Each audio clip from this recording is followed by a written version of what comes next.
கர்த்தருடைய பரிசுத்த நாமத்துக்கு மகிமை உண்டாவதாக. ஏலோகிம் விடுதலையின் வார்த்தை என்ற இந்த நிகழ்ச்சி மூலமாக உங்கள் யாவரையும் நான் சந்திப்பதில் ஒரு பெரிய மகிழ்ச்சி அடைகிறேன். கர்த்தருடைய கிருபையினாலே ஆண்டவருடைய சமூகத்தில் இந்த காலை நேரத்தில் நம்ம எல்லாரும் கூடி வந்திருக்கிறோம். உன்னதமான ஆண்டவரை உயர்த்தி நம்ம பாட போகிறோம். இந்த நேரத்தில் தெய்வ பிரசன்னத்தில் ஆளுகை செய்யும்படியாக நன்றி சொல்ல வார்த்தை இல்லை, அதை நினைக்கும் போது உயிரும் இல்லை என்ற பாடலை பாடி கர்த்தருடைய நாமத்தை மகிமைப்படுத்த போகிறோம். ஹல்லேலூயா. எல்லாரும் என்னோடு சேர்ந்து நல்ல உற்சாகமா கர்த்தரை போல ஒரு தெய்வம் இந்த உலகத்துல ஒருவருமே இல்லை. ஆமென். இயேசுவே, உம்மை போல எங்களை தாங்க, எங்களை பாதுகாத்திட, எங்களை பலப்படுத்திட, காத்திட ஒருவரும் இல்லையே. நன்றி சொல்ல வார்த்தையே இல்லை, இல்லை, நினைக்கும் போது உயிரும் எனக்கு இல்லை. நன்றி சொல்ல வார்த்தையே இல்லை, இல்லை, நினைக்கும் போது உயிரும் எனக்கு இல்லை. உம்மை போல தெய்வம் இல்லை, உம்மை தவிர விருப்பம் இல்லை, உம்மை விட்டா கதி இல்லை, நீங்க இல்லைன்னா நானும் இல்லை. உம்மை போல தெய்வம் இல்லை, உம்மை தவிர விருப்பம் இல்லை, உம்மை விட்டா கதி இல்லை, நீங்க இல்லைன்னா நானும் இல்லை. நன்றி சொல்ல வார்த்தையே இல்லை, இல்லை, நினைக்கும் போது உயிரும் எனக்கு இல்லை. நான் நடக்கும் வழியை எனக்கு காட்டி என் மேல் கண்ணை வைத்து ஆலோசனை தருகிற தெய்வம் இங்க கூட இருக்கிறீங்கப்பா. நாங்கள் கர்த்தரை சேவிக்க, உடைய வழியில் நடப்பதற்கு, உனக்கு பிரியமாய் வாழ்வதற்கு எங்களுக்கு உடைய அனுகிரகம் தேவைப்பா.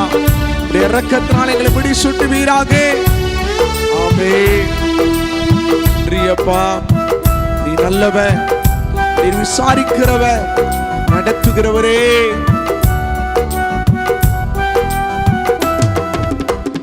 நான் நடக்கும் வழியை எனக்கு காட்டியதும் நீரே, என் மீது கண்ணை வைத்து ஆலோசனை தந்தீரே.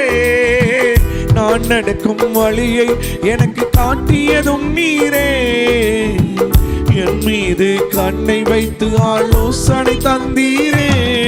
என்னை நடக்க வைத்தீரே, கை பிடித்து கொண்டீரே. சொல்லுமா, என்னை நடக்க வைத்தீரே, கை பிடித்து கொண்டீரே. உம்மை போல தெய்வம் இல்லை, உம்மை தவிர விருப்பம் இல்லை, உம்மை விட்டா கதி இல்லை, நீங்க இல்லைன்னு நானும் இல்லை. உம்மை போல தெய்வம் இல்லை, உம்மை தவிர விருப்பம் இல்லை, உம்மை விட்டா கதி இல்லை, நீங்க இல்லைன்னு நானும் இல்லை. நன்றி சொல்ல வார்த்தையே இல்லை, இல்லை, நினைக்கும் போது உயிரும் எனக்கு இல்லை. அப்பா, எல்லாரும் அப்படியே ஒரு நிமிஷம் கண்களை மூடி சொல்ல போறோம். நீங்க செய்த நன்மைகள் ஆண்டவரே, எத்தனை நன்மை செஞ்சிருக்கிறீங்கப்பா. நீங்கள் கர்த்தருடைய சமூகத்துல கர்த்தரை சேவித்து உம்மையே நாங்கள் ஆராதித்து உடைய நாமத்தை நாங்கள் மகிமைப்படுத்தும்படியாகவே இந்த நாளில் நாங்கள் கடந்து வந்திருக்கிறப்பா. நீங்கள் எங்களோடு இடைப்படுங்க. இந்த புதிய வருஷத்தில் ஒரு புதிய தீர்மானம் எடுத்தவர்களாக அப்பா, உடைய சமூகத்தில் நீங்கள் செய்த நன்மைகளுக்கு நன்றி சொல்லி நாங்கள் காத்திருக்கிறோம்ப்பா. கர்த்தர் எங்களுக்கு இறக்க செய்யுங்க. வாக்குத்தத்தங்களில் உண்மை இல்லவ, நீங்கள் வாக்கு மாறாத ஆண்டவ, நீங்கள் பொய் சொல்ல மனிதன் அல்ல, நீ மனமாற மனுபுத்திரனும் அல்ல. சொல்லி செய்யாதிருப்பாரோ, சொன்னதெல்லாம் செய்ய வல்லவ, வாக்குத்தத்தங்கள் நிறைவேற்ற வல்ல ஆண்டோடைய கரத்தில் எங்களையே நாங்கள் அர்ப்பணிக்கிறையா. நீங்க எங்களோடு இடைப்படுவீராக, இயேசுவின் நாமத்தில் பிதாவே. ஆமென், ஆமென். அல்லேலூயா. கிறிஸ்துவுக்குள் பிரியமான கர்த்தருடைய பிள்ளைகளே, இந்த காலை நேரத்தில் ஆண்டவருடைய சமூகத்தில் நாம் காத்திருக்கிறோம். கடந்த நாட்களில் நம்ம தியானித்தவனுடைய பகுதியினுடைய தொடர்ச்சியான செய்தி உங்களோடு நான் கொண்டு வர விரும்புகிறேன். நம்முடைய கர்த்தர் ஏலோகிம் ஊழியத்தில் தேவன் கொடுத்ததானே தீர்க்க தரிசனம் உள்ள ஒரு வார்த்தை. யோபின் புஸ்தகம் 36வது அதிகாரம் 11வது வசனத்தை நாம் வாசிக்கும் பொழுது வேதம் சொல்லுகிறது, அவர்கள் அடங்கி அவரை சேவித்தால் நாட்கள் நன்மையாகவும் வருஷங்கள் செல்வ வாழ்வாகும் போக்குவார்கள் என்று வேதம் சொல்லுகிறது. பிரியமான கர்த்தருடைய பிள்ளைகளே, நீங்கள் அடங்கி அவரை சேவிக்கணும். இதுவரைக்கும் கர்த்தர் நம்மளை நடத்தினார், பாதுகாத்தார். அநேக நேரங்களில் ஒரு புதிய ஆண்டுக்குள்ளே வந்த உடனே நமக்குள்ள புதிய புதிய எதிர்பார்ப்புகள் அதிகமாக இருக்கும்.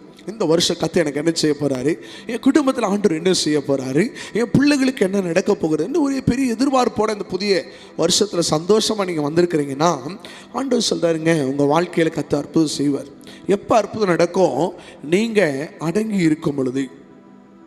வேதம் ரொம்ப தெளிவாக சொல்லுகிறது, அவர்கள் அடங்கி கர்த்தரை சேவித்தாள். ஆண்டவரை நீங்கள் சேவிக்கும் பொழுது அவருக்கு அடங்கி இருக்கணும், அவருடைய கண்ட்ரோலில் இருக்கணும். ஆண்டவருடைய கண்ட்ரோலை விட்டு, அவருடைய கரத்தை விட்டு, அவருடைய அதிகாரத்தை விட்டு, அவருடைய உத்தரவை விட்டு நீங்கள் வெளியில் போகக்கூடாது.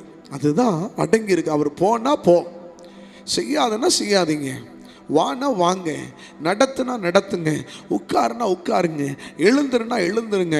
உங்கள் பணபலமோ ஆள்பலமோ சுயமோ படிப்போ மனசு ஆலோசனை எதற்கு கீழ்ப்படியாதீங்க, கர்த்தருக்கு மாத்திரம் கீழ்ப்படிங்க. அல்லேலூயா.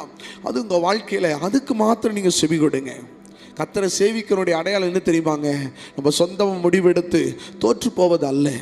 தேவன் சொல்லுகிற காரியத்தை ஒரு மனுஷன் கீழ்ப்படிந்து அதற்கு செவி கொடுப்பானால் அவனுடைய வாழ்க்கை ஒரு செழிப்புள்ள வாழ்க்கையாக இருக்கும். அவனுடைய வாழ்க்கை ஒரு நன்மை நிறைந்த வாழ்க்கையாக இருக்கும். பிரியமானவர்களே, நீங்கள் கர்த்தரை சேவிக்கணும்னு கர்த்தர் விரும்புகிறார், அவருக்கு செவி கொடுக்கணும்னு கர்த்தர் விரும்புகிறார். ஆண்டவர் எத்தனை பேர் சேவிக்கிறீங்க? அநேக சேவிப்பாங்க, ஆனால் அநேக செவி கொடுப்பதில்லை. நான் சொல்லுகிறேன், நீங்கள் கர்த்தரை சேவிக்கணும், அவருக்கு நீங்கள் செவியும் கொடுக்கணும். எது சொல்லுகிறது? நீங்கள் அடங்கி சேவித்தான் என்று கடந்த நாட்கள் நம்ம தியானித்தோம். அவருடைய பலத்த கரங்களுக்குள் அடங்கிரு.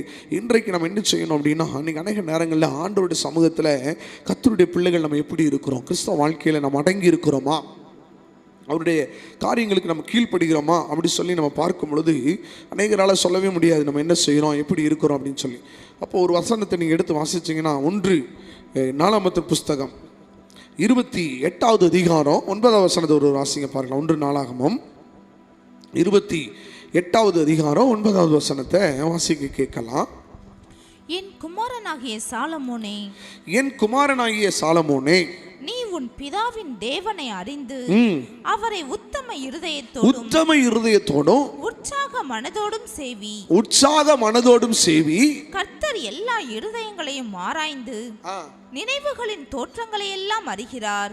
நீ அவரை தேடினால் உனக்கு தென்படுவார். நீ அவரை தேடினால் அவர் உனக்கு தென்படுவார். நீ அவரை விட்டுவிட்டால் அவர் உன்னை என்றைக்கும் கைவிடுவார். அவர் உன்னை என்றைக்கும் கைவிடுவார்.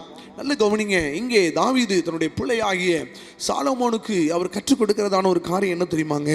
நீ உன் பிதாவாகிய தேவனை அறிந்து அவரை உத்தம இருதயத்தோடு நீ சேவிக்கணும்.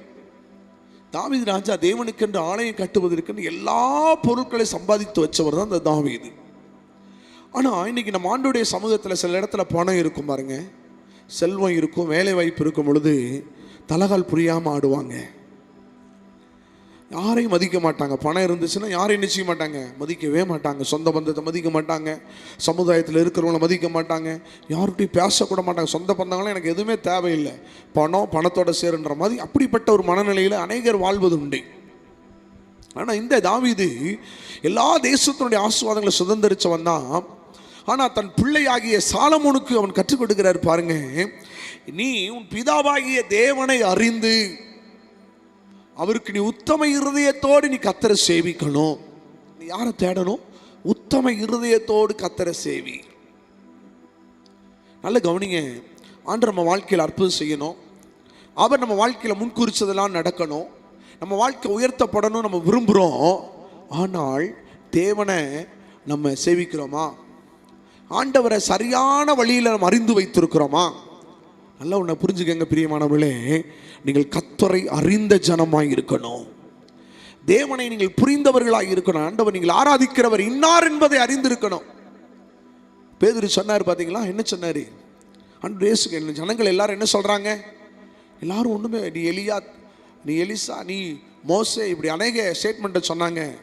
ஆனால் பேதுரு மாத்திரம் ஒரு நல்ல ஒரு தெளிவான ஒரு வார்த்தையை சொன்னார், நீ ஜீவனுள்ள தேவனுடைய குமாரனாகிய இயேசு. அல்லேலூயா. பேதுருக்கு கர்த்தர் அந்த வெளிப்பாடை கர்த்தர் கொடுத்து வைத்திருந்தார். அவர் இன்னார் என்பதை அறிந்து கொள்ளணுங்க. கர்த்தரை சேவிக்கிறீங்க, நீங்கள் சேவிக்கிற ஆண்டவர் இயேசு எப்படிப்பட்டவர்? எப்படிப்பட்ட பிரச்சனையை அவரால் மாற்ற முடியும், எப்படிப்பட்ட பாடுகளை இயேசுவால் மாற்ற முடியும், எப்படிப்பட்ட வியாதிகளை இயேசுவால் சுகமாக்க முடியும். எந்த நிலையில் நின்னாலும் உங்களை அடுத்த ஸ்தானத்தில் உயர்த்துவதற்கு ஆண்டவரால் முடியும். அப்படிப்பட்ட ஜீவனுள்ள தேவனை சேவிக்கிற நீங்க எப்படிப்பட்டவங்களாம் இருக்கணுமா? உத்தம இருதயத்தோடு கர்த்தரை சேவிக்கணும். வசனம் சொல்லுகிறது, நீ ஆண்டவர் அறிஞ்சு, உன் பிதாவாகிய தேவனை நீர் அறிந்து, நீ தேவனை அறியணும், ஆண்டவர் அறிஞ்சிருக்கணும். அவர் எப்படிப்பட்ட ஆண்டவர், அவருடைய வல்லமை எப்படிப்பட்டது, அவருடைய வார்த்தை எப்படிப்பட்டது, அவருடைய செயல்பாடு எப்படிப்பட்டது, அவருடைய நடத்துதல் எப்படிப்பட்டது, அவர் பேசுகிற விதம் எப்படிப்பட்டது. இன்னைக்கு அநேகர் வருஷ கணக்காக கிறிஸ்டியனாக இருப்பாங்க, கிறிஸ்தவர்களாக இருப்பார்கள். ஆனால் ஆண்டவர் நடத்துகிற விதத்தை புரிஞ்சுக்கிற முடியாது. ஆண்டவர் சொல்கிற ஆலோசனை அவங்க கேட்க மாட்டாங்க. ஆண்டவர் கொடுக்கிற தீர்க்க தரிசனத்தை புரிந்து கொள்ள முடியாது. நீங்கள் இந்த வார்த்தையை கேட்குறேன் அன்பு கர்த்தருடைய பிள்ளைகளே, ஒருவேளை நீங்கள் ஊழியக்காரராக கூட இருக்கலாம், உங்களுக்கு அந்த புரிந்து கொள்கிற தன்மை இல்லைன்னு இன்னைக்கு கர்த்தர் சொல்கிறாரு. தேவன் அந்த வெளிச்சத்துக்குள்ளே கர்த்தர் நடத்துவார், அந்த மகிமைக்குள்ளே கர்த்தர் உங்களை நடத்துவார். வேதம் சொல்லுகிறது, நீ பிதாவாகிய தேவனை அறிந்து, நீங்கள் அறிந்து கொள்ளணுங்க. நீங்கள் சாதாரண ஒரு தெய்வத்தை ஆராதிக்கலை, ஜீவனுள்ள ஆண்டவர் ஆராதிச்சுட்டு இருக்கிறீங்க. அவரை சேவிக்கிற கர்த்தருடைய பிள்ளையே இந்த வருஷம் நீங்கள் 2024 வரைக்கும் நீங்கள் புரிஞ்சுக்கிட்டீங்களான்னு தெரியல. ஆனால் இந்த புது வருஷத்தில் நீங்கள் ஆண்டவரை அறிந்து கொள்ளணும். அவருடைய செயல்பாடு எப்படி இருக்கும், உங்கள் குடும்பத்தில் எப்படி இருக்கும், உங்கள் கணவனிடத்தில் எப்படி இருக்க போகிறது, உங்கள் தொழில் ஸ்தலத்தில் எப்படி இருக்க போகிறது, நீங்கள் செய்ய போகிற காரியத்தில் எப்படி செயல்பட போகிறார் என்பதை நீங்கள் அறிந்து கொள்ளணும். அதனால தாவீது சொல்கிறார் சாலமோனை பார்த்து, உன் தேவனாகிய கர்த்தரை நீ அறிந்து கொள். ஆலயம் கட்டுவதற்கு முன்னாடி அவர் சொன்ன வார்த்தை தாங்க இது. ஒரு காரியத்தை செய்யப்படுவதற்கு முன்பாக மோசே யோசுவா பார்த்து சொன்னாரு, நீ பழங்கொண்ட திடமானதா, நான் உன்னோட இருக்கிறேன். மறுபடியும் ஆண்டவர் பேசுவார், மோசையோட இருந்து நான் உன் கூட இருப்பேன் அப்படின்னு. ஆண்டோடைய பிரமாணங்களை அவருடைய வார்த்தையோட விட்டு என்ன செய்யாது, விலகாது இருக்கட்டும். உன் இருதயத்தை விட்டு விலகாது இருக்கட்டும்.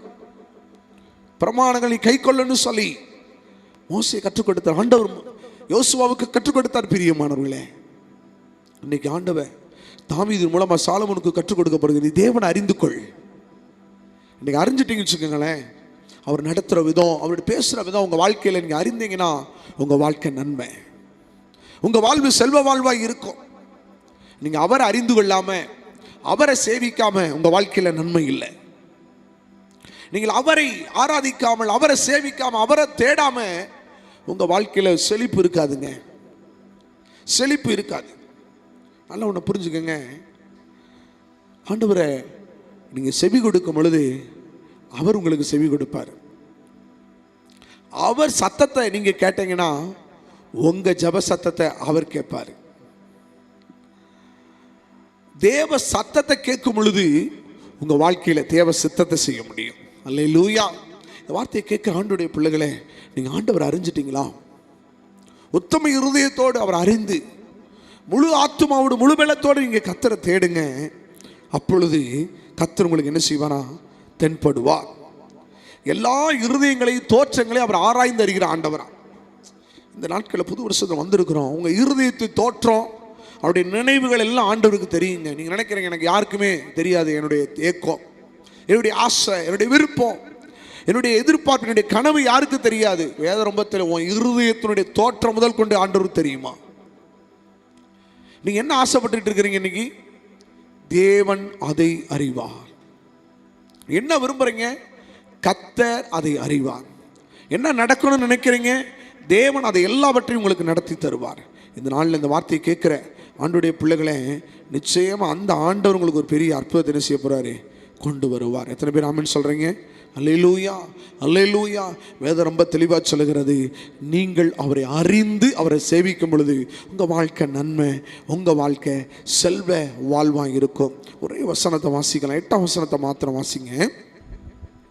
இப்போதும் நீங்கள் என்றென்றைக்கும் இந்த நல்ல தேசத்தை சுதந்திரமாய் அனுபவித்து உங்களுக்கு பிறகு அதை உங்கள் பிள்ளைகளுக்கு சுதந்திரமாய் பின்வைக்கும் பொருட்டாக. நல்ல கவனிங்க, நீங்கள் என்றென்றைக்கு இந்த நல்ல தேசத்தை சுதந்திரிக்கும் பொருட்டு அந்த சுதந்திரத்தை நீங்கள் அனுபவித்து உங்களுக்கு பிறகு வருகிற உங்கள் பிள்ளைகள் என்ன செய்வாங்களா, அதை அனுபவிப்பாங்க. நீங்கள் ஆண்டவரை சேவித்தீங்கன்னா, நீங்கள் கர்த்தரை தேடினீங்கன்னா, அவரை அறிந்து கொண்டால் நீங்கள் அந்த சுதந்திரத்தை, அந்த ஆசீர்வாதத்தை அனுபவிப்பீங்க. நீங்க அனுபவித்தது மாத்திரமல்ல, உங்களுக்கு பின் வருகிற உங்கள் சந்ததிக்கும் அதை வைத்துட்டு போவீங்க. அவர்களும் அதை அனுபவிப்பார்கள், அவர்களும் அந்த ஆசீர்வாதத்தை அனுபவிப்பார்கள். கர்த்தர் சொல்றாருங்க, புது வருஷத்துல ஐயா நான் எதுவுமே அனுபவிக்கல, ஒரு பெரிய ஆசீர்வாதம் என் வாழ்க்கையில் எதுவுமே இல்லை. கர்த்தர் சொல்றாருங்க, புது வருஷத்துல உங்களுடைய வாழ்க்கையில் அநேக மாற்றத்தை கர்த்தர் உண்டாக்குவா. சில அனுபவங்கள் வாழ்க்கையில் அற்புதமாக மாறும், சில அனுபவங்கள் உங்களுடைய வாழ்க்கையில் நன்மையாய் மாறும். எதிர்பாராத நன்மையை கர்த்தர் உங்கள் குடும்பத்தில் செய்ய போகிறார். இந்த 2025 வருஷம் சில சந்தோஷத்தை நீங்கள் அனுபவிப்பீங்க, சில காரியத்தினுடைய ஆசீர்வாதத்தை நீங்கள் அனுபவிக்கத்தக்கதாக, மனைவியுடைய ஆசீர்வாதம், பிள்ளைகளுடைய ஆசீர்வாதம், ஊழியத்தினுடைய ஆசீர்வாதம், குடும்பத்தினுடைய ஆசீர்வாதம், பிள்ளைகளுடைய படிப்பில் ஒரு ஆசீர்வாதம், இப்படிப்பட்டதான எல்லா ஆசீர்வாதங்களையும் அனுபவிப்பீங்க. உங்களுக்கு நன்மை வரும், வாழ்வு செல்வ வாழ்வாக இருக்கும். எல்லாம் ஒரு நிமிடம் மாத்திரம் கண்களை மூடி நம்ம எல்லாரும் கர்த்தரை ஜெபம் பண்ணுவோம். ஹல்லேலூயா, ஹல்லேலூயா. நன்றி அப்பா,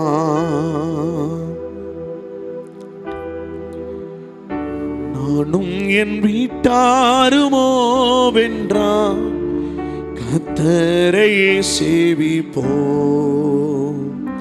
நீயும் சேவிப்பாயா, நீயும் சேவிப்பாயா. நானும் என் வீட்டாருமோ வென்றா கர்த்தரையே சேவிப்போம். நீயும் சேவிப்பாயா, நீயும் சேவிப்பாயா, நீயும் சேவிப்பாயா, நீயும் சேவிப்பாயா. நான் என் வீட்டாருமோ வென்றால் கர்த்தரையே சேவிப்போம். வேதத்தில் சொல்லப்பட்டபடி உத்தம இருதயத்தோடு தேவன் பிதாவாகிய தேவன் இன்னார் என்பதை அறிந்து நாங்கள் உன்னை தேட, உடைய வாக்குத்தத்தங்கள் எல்லாம் சுதந்திரிக்க, உண்மை அறிந்து புரிந்து இந்த வருஷம் இந்த சுயம் நடக்காதபடி தேவ சித்தம் மாத்திரம் நடத்தி இல்லை அநேக ஆயிரங்களுக்கு நேராக நீங்க ஆசீர்வாதமா மாற்றுங்கப்பா, ஆசீர்வாதமா மாற்றுங்க. ஒவ்வொருவரையும் நான் இந்த நிகழ்ச்சியின் மூலம் மனதார வாழ்த்துகிறேன். இந்த வருஷம் ஆசீர்வாதத்தை சுதந்திரிக்க முடியாதபடி இருக்கிற தடைகள், போராட்டங்கள் மாறட்டும். சகல விதமான நன்மைகளை, சகலவித ஆசீர்வாதங்களை அனுபவிக்கட்டையா. 2025 எந்த சந்தோஷத்தை அவங்க அனுபவிக்கலையோ அப்பா, பூமிக்குரிய ஆசீர்வாதங்களினாலும் பரத்துக்குரிய ஆசீர்வாதங்களினாலும் ஒவ்வொருவரையும் நிரப்புவீராக.